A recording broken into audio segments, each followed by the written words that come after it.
الحمدللہ رب العالمین والصلاة والسلام علی رسولہ الامین وعلی آلہ واصحابہ ومن تبعہم بإحسان الی یوم الدین۔ محترم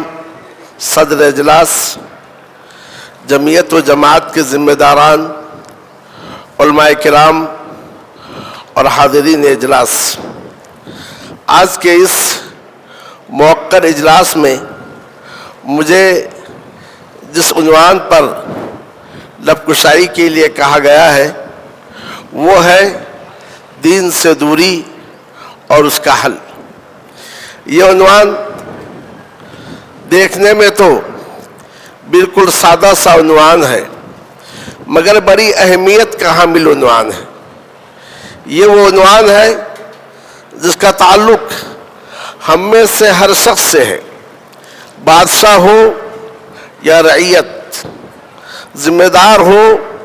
یا ماتحت، حاکم ہو یا محکوم، عالم ہو یا ان پڑھ، مرد ہو یا عورت، خواص سے اس کا تعلق ہو یا کہ عوام سے اس کا تعلق ہو، ساروں کے لیے موضوع ہے کہ ہم اپنے نفس میں جھانک کر دیکھیں، اپنے گریبان میں جھانک کر دیکھیں کہ صبح اٹھنے سے لے کر رات کو سونے تک، بلکہ رات میں جب کبھی ہماری آنکھ کھلتی ہے، کیا ہم اپنا ہر کام اس دین کی رہنمائی میں کرتے ہیں جس دین کے جانب ہم اپنے آپ کو منسوب کرتے ہیں، یا پھر اس دین سے ہٹ کر ہم اپنے زندگی کے امور کو منمانی طریقے سے طے کرتے ہیں؟ اگر آپ اس لحاظ سے غور کریں گے تو یہ حقیقت آشکارا ہو جائے گی کہ بہت ساری چیزیں ایسی ہیں کہ جن کی وجہ سے ہم اپنے دین سے دور ہوتے جا رہے ہیں، اور جس دین کے جانب اپنے آپ کو ہم منسوب کرتے ہیں، جس دین کے جانب ہم اپنی نسبت کرتے ہیں، وہ صرف دعویٰ کے حد تک ہے، لیکن عمل کے میدان میں ہم اس دین سے دور ہوتے جا رہے ہیں۔ کبھی اپنی انا کی وجہ سے، کبھی اپنے نفس کی وجہ سے، کبھی اپنے مسلک اور اپنے مخصوص نظریہ کی وجہ سے، کبھی اپنے منصب کی وجہ سے، کبھی مال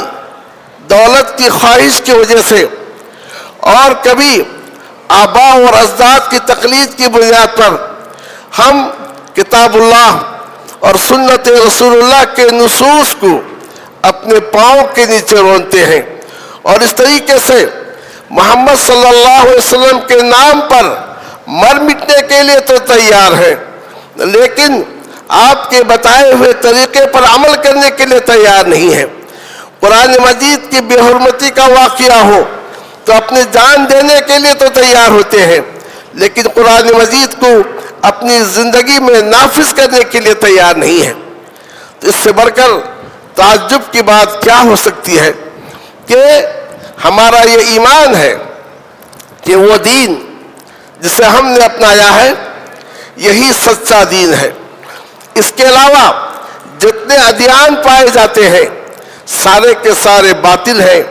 سارے کے سارے جھوٹے ہیں، اور یہ بھی ہمارا ایمان ہے کہ ہم نے جس دین کو اپنایا ہے یہ اللہ عز و جل کے جانب سے نازل کردہ دین ہے، اور یہ بھی ہمارا عقیدہ ہے جس دین کو ہم نے اپنایا ہے یہ وہ دین ہے جسے اللہ تعالیٰ نے محفوظ کر لیا ہے، اور تا قیامت یہ دین محفوظ رہے گا، بلکہ یہ دین جسے ہم نے اپنایا ہے یہ ایک مکمل دین ہے۔ زندگی کے سارے مسائل کا حل اسی دین کے اندر موجود ہے۔ الیوم اکملت لکم دینکم، آج میں نے تمہارے لیے تمہارے دین کو مکمل کیا۔ ابن عباس رضی اللہ تعالیٰ عنہ فرماتے ہیں لا يحتاجون معه الى زیادت ابدا، اس دین کو اپنانے کے بعد پھر وہ کسی اور زیادتی کے محتاج نہیں ہوں گے۔ تو گویا ان ساری باتوں کو ماننے کے باوجود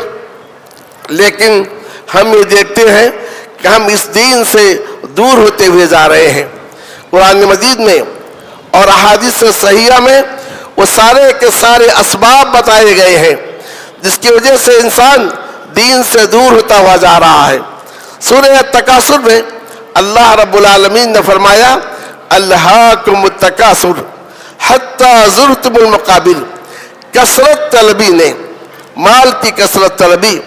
دولت کی کثرت طلبی، عہدے اور مناصب کی کثرت طلبی، نام اور شہرت کی کثرت طلبی نے تمہیں غافل کر دیا ہے، یہاں تک کہ تم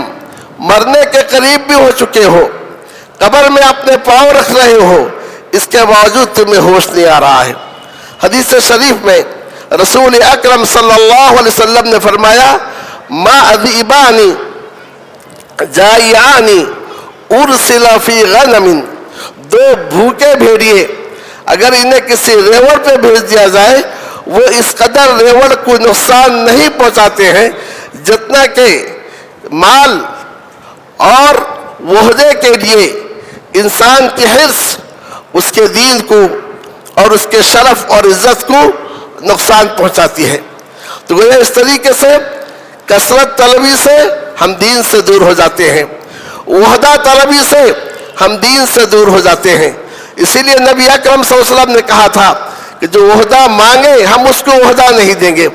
جس سے بن مانگے وحدہ مل جائے اسے اللہ عز و جل کی جانب سے اس کی مدد ہوتی ہے، اسے اعانت حاصل ہوتی ہے۔ ایک اور حدیث میں ہے نبی اکرم صلی اللہ علیہ وسلم نے فرمایا فواللہ للفقر اخشى علیکم، قسم اللہ کی مجھے تم پر یہ ڈر نہیں ہے کہ تم فقر و فاقہ کی وجہ سے مر جاؤ گے، ولیکن اخشى ان تبسط علیکم الدنیا، لیکن مجھے یہ ڈر ہے تم پر دنیا پھیلا دی جائے اور تم اس دنیا کے حاصل کرنے میں ایک دوسرے سے سبقت لے جاؤ، جیسا کہ تم سے اگلوں پر دنیا پھیلا دی گئی تھی اور دنیا کے حصول میں ایک دوسرے سے آگے بڑھنے لگے تھے، جیسا دنیا نے انہیں ہلاک کیا اس طریقے سے تمہیں ہلاک نہ کر دے۔ تو ایک اور حدیث میں ہے نبی اکرم صلی اللہ علیہ وسلم نے فرمایا ان الدنیا حلوۃ خضرہ، بے شک یہ دنیا بڑی میٹھی ہے اور ہری بھری چیز ہے، وَإِنَّ اللَّهَ مُسْتَخْلِفُكُمْ فِيهَا، اور اللہ عز و جل تمہیں اس دنیا میں جانشین بنانے والا ہے اور یہ دیکھنے والا ہے کہ تم کیا کرنے والے ہو۔ پھر آپ صلی اللہ علیہ وسلم نے دو چیزوں سے منع کیا اور کہا فَاتَّقُوا الدُّنْيَا، کہ تم دنیا سے بچو اور عورتوں سے بچو۔ تو گویا اس طریقے سے دنیا کے فتنے میں، مال کے فتنے میں مبتلا ہو کر، عورتوں کے فتنے میں مبتلا ہو کر انسان دین سے دور ہوتا ہوا جاتا ہے۔ قرآن مجید میں اللہ عز و جل نے دین کے دوری کے اسباب میں سے ایک سبب کا ذکر کرتے ہوئے فرمایا وَإِذَا قِيلَ لَهُمُ اتَّبِعُوا مَا أَنزَلَ اللَّهُ، جب ان سے کہا جاتا ہے اس کی پیروی کرو جسے اللہ عز و جل نے نازل کیا ہے، تو کہتے ہیں بل نتبع ما الفینا علیہ آباءنا، بلکہ ہم اس کی پیروی کریں گے جس پر ہم نے اپنے آباء اور اجداد کو پایا ہے۔ اولو کان آباؤہم لا یعقلون شیئا ولا یہتدون، کیا تب بھی وہ اپنے آباء اور اجداد کے راستے پہ چلیں گے جبکہ وہ بے عقل ہو اور وہ گمراہ ہو۔ تو الغرض برادران اسلام، یہ وہ اسباب ہیں جس کی وجہ سے انسان دین کو حق سمجھتے ہوئے، دین کو صحیح سمجھتے ہوئے، دین کو جانتے ہوئے بھی دین سے دور ہوتا ہوا جا رہا ہے۔ آئیے اب ہم یہ جاننے کی کوشش کریں کہ دین سے جڑے رہنے کے لیے وہ کون سے طریقے ہیں جنہیں اپنا کر، یا وہ کون سی باتیں ہیں جنہیں اپنا کر ہم اس دین سے جڑ کر رہ سکتے ہیں اور اس دین سے اپنی وابستگی کو مضبوط سے مضبوط تر کر سکتے ہیں۔ اس سلسلے میں پہلی بات یہ ہے کہ ہمیں یہ دیکھنا ہے اس دین کی ہمارے پاس اہمیت کیا ہے، کیونکہ انسان کے پاس جب کسی چیز کی اہمیت ہوتی ہے تو پھر وہ اس کی قدر کرتا ہے، جب اس کی قدر کرتا ہے تو پھر وہ اس کی حفاظت کرتا ہے اور پھر اس کا شکر ادا کرتا ہے، اور شکر نعمت سے نعمتوں میں اضافہ ہوتا ہے اور کفر نعمت سے نعمت چھین لی جاتی ہے۔ تو کیا حقیقت میں یہ دین جسے ہم نے اپنایا ہے، کیا یہ دین ہمارے پاس اہمیت کا حامل ہے؟ ذرا اپنے گریبان میں جھانک کر اپنے نفس سے سوال کیجئے کہ ہمارے گھر لڑکا پیدا ہو ہمیں خوشی ہوتی ہے، ہماری نوکری ہو ہمیں خوشی ہوتی ہے، ہمیں عہدہ مل جائے تو ہمیں خوشی ہوتی ہے، لیکن کیا کبھی اس بات پر خوشی ہوئی ہے کہ اللہ عز و جل نے ہمیں مسلمان بنایا ہے، اللہ عز و جل نے ہمیں دین اسلام کے ماننے والوں میں بنایا ہے؟ جبکہ ہونا یہ چاہیے، اسی پر ہم کو خوش ہونے چاہیے۔ اللہ رب العالمین نے فرمایا قُلْ بِفَضْلِ اللَّهِ وَرَحْمَتِهِ فَبِذَلِكَ فَلْيَفْرَحُوا وَهُوَ خَيْرٌ مِّمَّا يَجْمَعُونَ۔ آپ کہہ دیجئے کہ اللہ کا فضل اور اس کی رحمت ہی اس لائق ہے، اس پر وہ خوش ہو، اور ان کی ساری جمع کردہ دولت سے یہ بہتر چیز ہے۔ روایت میں آتا ہے امیر المومنین عمر ابن خطاب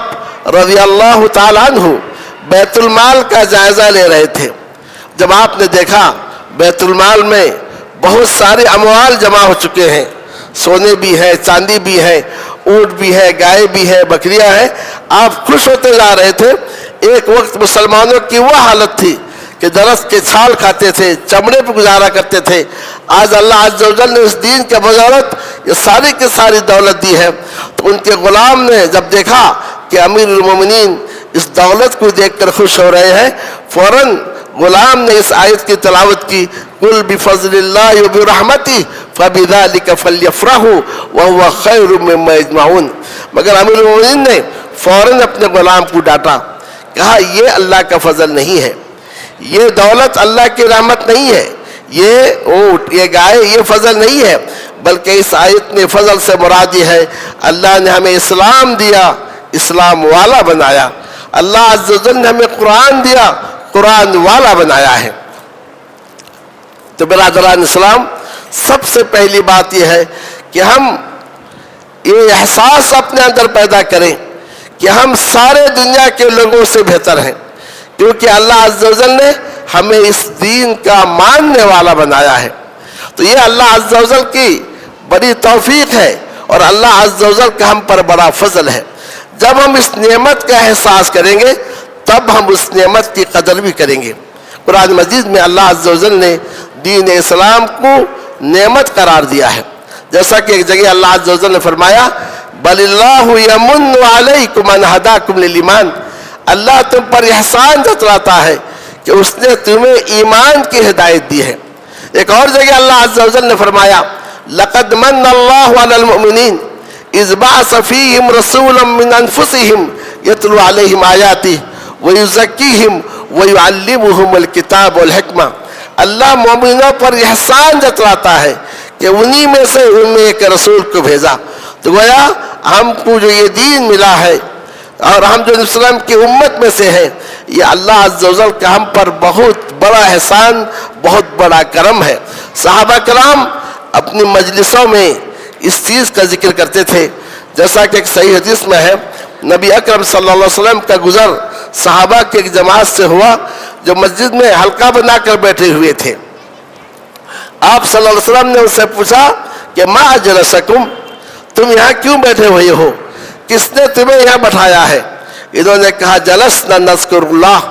ہم یہاں بیٹھ کر اللہ کا ذکر کر رہے ہیں، وَنَحْمَدُهُ، اور اللہ کی تعریف بیان کرتے ہیں کہ اللہ عز و جل نے ہمیں اسلام کی نعمت دی، اور اسلام دے کر اللہ عز و جل نے ہم پر احسان جتلایا ہے۔ تو صحابہ کرام اس نعمت کی حقیقت کو جانتے تھے، دین کو بطور نعمت اختیار کیے ہوئے تھے، تو اس کی قدر کرتے تھے،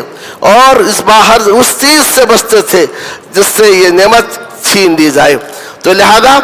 سب سے پہلی بات یہ ہے ہمیں اپنے اندر اس نعمت کا احساس پیدا کرنا ہوگا، اور اپنے بچوں کے دلوں میں اس دین کی اہمیت کو ان کے دلوں میں بیٹھانا ہوگا۔ جب دین کی اہمیت کو ہم سمجھ لیں گے اور اسے بطور نعمت اپنائیں گے، تو پھر برادران اسلام ہم اس کی حفاظت کی جانب توجہ دیں گے۔ اور اس دین کی حفاظت اس طریقے سے ہوگی کہ پہلی بات یہ ہے ہم اس دین کا علم حاصل کرنے کی کوشش کریں گے، کیونکہ دین صرف نسبت کا نام نہیں ہے، دین عمل کرنے کا نام ہے۔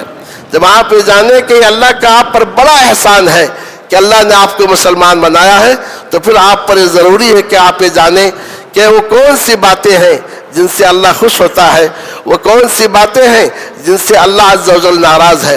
عبادت کا وہ کون سا طریقہ ہے جس سے اپنا کر ہم اللہ عز و جل کی عبادت کر سکتے ہیں۔ اور اسی طریقے سے جب دین کا علم حاصل کریں گے تو پھر اس کے مطابق عمل کے لیے بھی ہم آگے بڑھیں گے۔ تو گویا اس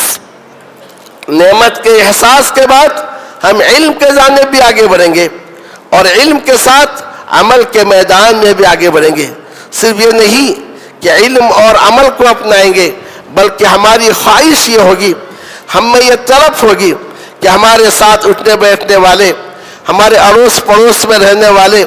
ہمارے ساتھ آفس میں اور اس طریقے سے فیکٹریوں میں کام کرنے والوں تک بھی ہم اس نعمت کو پہنچائیں۔ تو اس طریقے سے ہم دعوت کے کام کو بھی انجام دیں گے، اور اس راستے میں چاہے حصول علم کا راستہ ہو،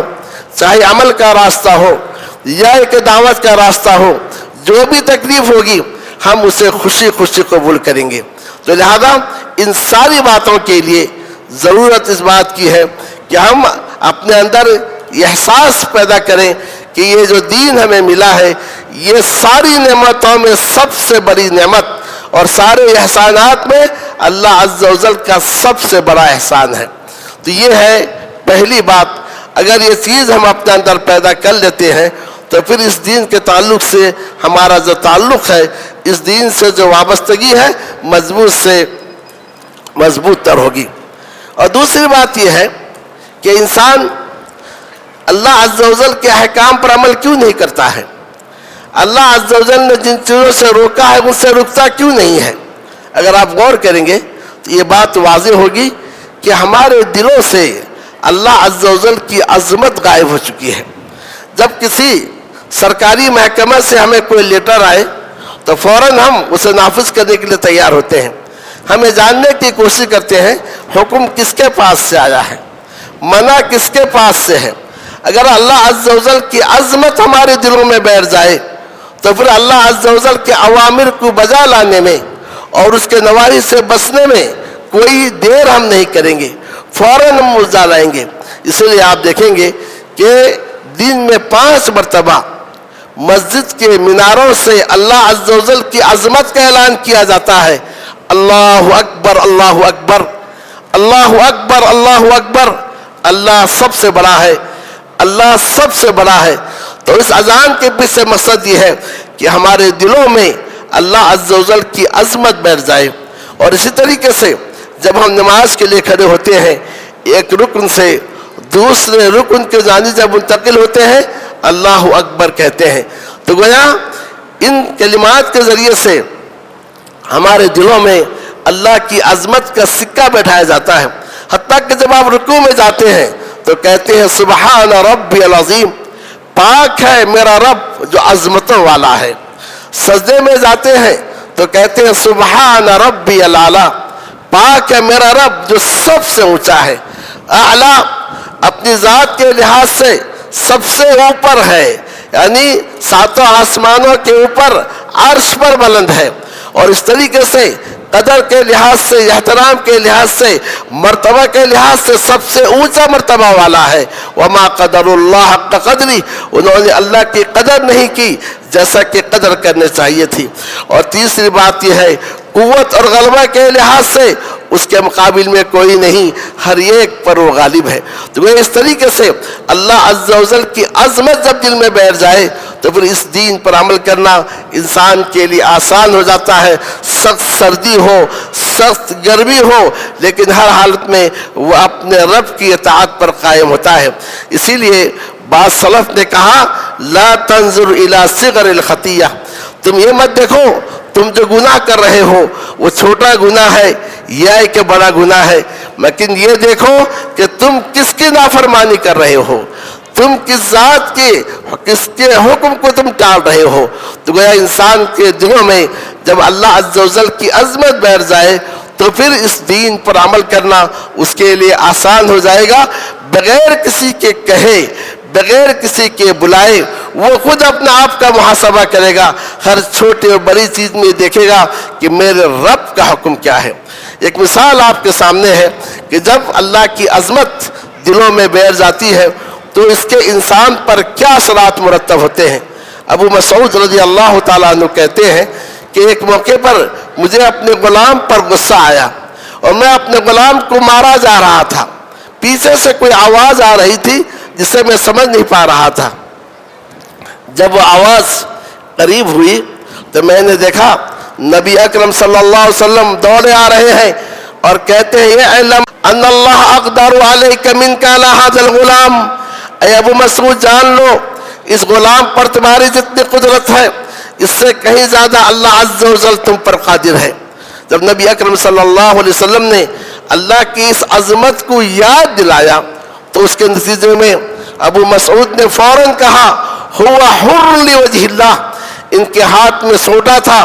چھری تھی، نیچے گر گئی اور فوراً کہا اللہ کے رسول صلی اللہ علیہ وسلم اس غلام کو میں نے اللہ کے خوش چہرے کے خاطر، اس کی خوشنودی کے خاطر آزاد کر دیا۔ نبی اکرم صلی اللہ علیہ وسلم نے فرمایا اما ولو لم تفعل، اگر تم یہ نہیں کرتے تو آگ تمہارے چہرے کو جھلس دینے والی تھی۔ تو انسان کے دل میں جب اللہ کی عظمت بیٹھ جائے تو پھر وہ نفس کی فریبوں سے بھی چھٹکارا حاصل کرتا ہے۔ انسان کے دل میں جب اللہ عز و جل کی عظمت بیٹھ جائے تو شیطان کے گمراہیوں سے بھی وہ اپنے آپ کو بچا لیتا ہے۔ رب العالمین نے فرمایا ان الذین اتقوا اذا مسهم طائف من الشیطان تذکروا فاذا هم مبصرون، جنہوں نے تقوی اختیار کیا ہے، جن کے دلوں میں اللہ کا ڈر ہے، اس کی خشیت ہے، جب شیطان کی جانب سے کوئی وسوسہ آتا ہے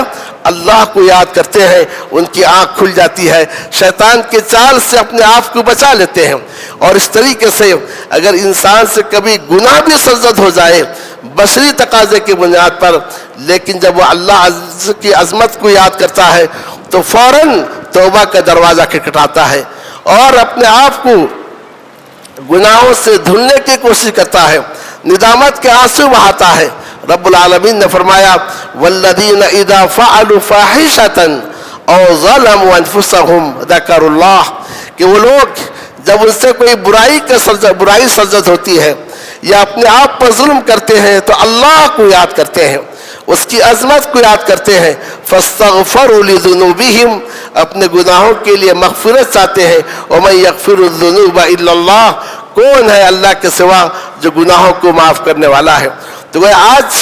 اگر ہمارے دلوں میں اللہ عز و جل کی عظمت بیٹھ جائے تو پھر اس معاشرے میں کوئی کسی پر ظلم نہیں کرے گا، کوئی کسی کے مال کو ناحق نہیں کھائے گا، تو کوئی کسی کے عزت اور آبرو سے نہیں کھیلے گا، کوئی کسی پر جھوٹا الزام نہیں لگائے گا، کوئی کسی پر بہتان تراشی نہیں کرے گا، کوئی کسی کے پیچھے ریشہ دوانیاں نہیں کرے گا،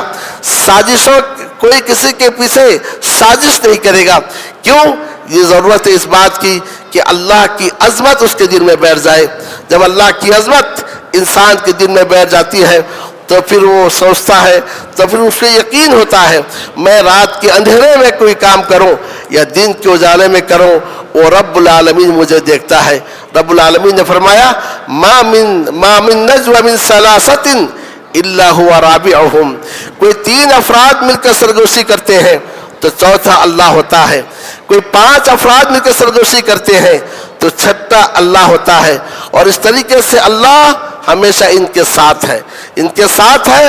اپنے علم کے ساتھ اور اپنے قدرت کے ساتھ۔ جب انسان کے دل و دماغ میں بیٹھ جائے کہ میں رات کے اندھیرے میں رہوں،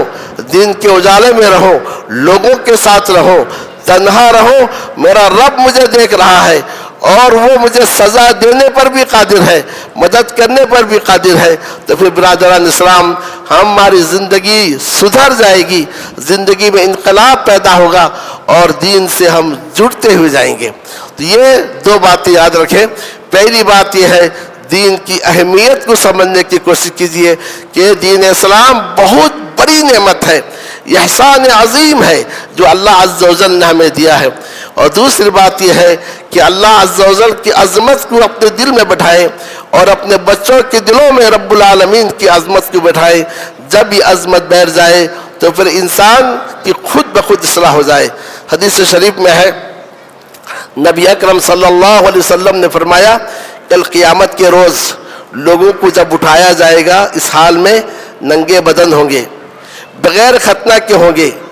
اور ان کے ہاتھ میں کچھ بھی نہیں ہوگا، اور اس کے بعد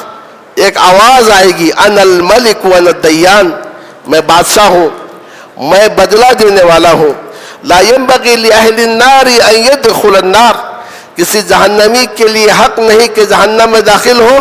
جب تک کہ اگر اس کے پاس کسی جنتی کا حق ہے، جب تک کہ میں اس سے اس کا بدلہ نہ لوں۔ اور اس طریقے سے کوئی جنتی جنت میں داخل نہیں ہو سکتا ہے اگر اس کے پاس کسی جہنمی کا حق ہے تو اس کا حق میں اس سے لے لو، حتی اللطمہ، یہاں تک کہ کسی نے کسی کو تماشا بھی مارا ہے تو کل میدان حشر میں اللہ عز و جل اس کا قصاص لے گا، اس کا بدلہ لے گا، اور اس کے بعد اس کا فیصلہ کیا جائے گا، وہ جنت میں جائے گا یا ایک کہ جہنم میں جائے گا۔ اور تیسری چیز جس سے ہم دین سے قریب ہو سکتے ہیں، دین سے جڑ کے رہ سکتے ہیں، وہ یہ ہے کہ ہم ہمیشہ آخرت کو یاد کریں۔ آخرت کی یاد دہانی، ابھی اس تقریر سے پہلے آپ نے آخرت کے تعلق سے بڑی فکر انگیز تقریر آپ نے سنی۔